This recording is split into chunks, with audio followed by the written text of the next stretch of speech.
আসসালামু আলাইকুম। আপনাদের সামনে চলে এসেছি আবার নতুন কাজে। দেখেন, এটা আজকে ঢালাই করা হলো। সেন্টারে কাল করা ছিল, ঢালাই করা হলো। দেখেন একটা বিম আছে, দেখেন তলাগুলো মেরেছে। দেখেন এখানে একটা বিম আছে। এই হায়ার ঘরের হাইট আছে 230 হাইট করা আছে। সাধারণত এটাও সাধারণত 210 বা 215 হয়। এটা আরও 15 সেন্টি বাড়ি 230 মারা আছে। হয়তো উপরে একটা জানলা দরজার উপরে একটা হয়তো দিবে, ওই আলাদা কাঠ মারা থাকবে। দরজা হাইট করে দিছে। দেখেন 230 এইখান থেকে নিচ থেকে 230 হাইটে বটমে মারা আছে। এটা ঢালা আজকে হলো, এটা হয়েছি। আর ওই দিকে করেছি, ওইদিকে আপনার তক্তা একটু শর্ট ছিল, আপনাদের দেখাতে তক্তা শর্ট ছিল, তার কারণে এই দিকটা এই কোল থেকে যে দেখতে পাবেন আপনারা, হয়তো দেখাচ্ছি। এই দেখেন ওইটা করেছি, ওইটা এই পাঞ্জরে 1 ইঞ্চি জলের তক্তা। হ্যাঁ, এটা 1 ইঞ্চি জল ব্যবস্থা না, ওই যে তক্তা শর্ট পড়েছিল।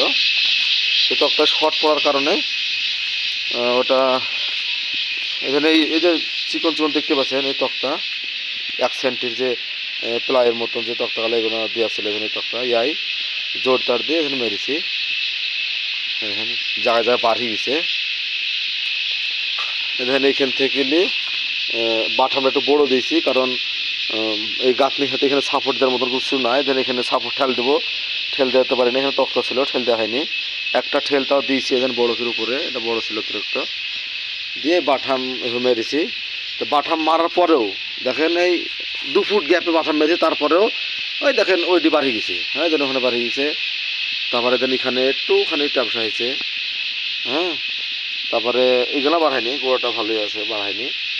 ওটা বাড়েছে। এটা যে বাড়াতক না, যদি 1 ইঞ্চি জলের তক্তা হতো তাহলে এটা বাড়াতক না, মানে উপরে ঠেকনাতে আর এই বাটামে আটকে রাখতো। তক্তাটা খুব লাজায়, মানে 1 সেন্টি তক্তাতে লাজায়, সেই কারণে ঢালাটা বাড়ি গেছে।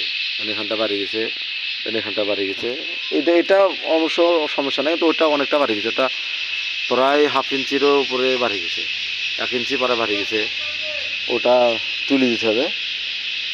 আপনাদেরকে এটা দেখালাম। কালকে সেন্টারিং এখান থেকে এগুলো মাথাগালা করে দেবো, টপটা করব এখান থেকে। এই টপটা করবো কালকে। আজকের মতন রাখলাম, আবার পরের ভিডিওতে দেখবেন বাকিটা।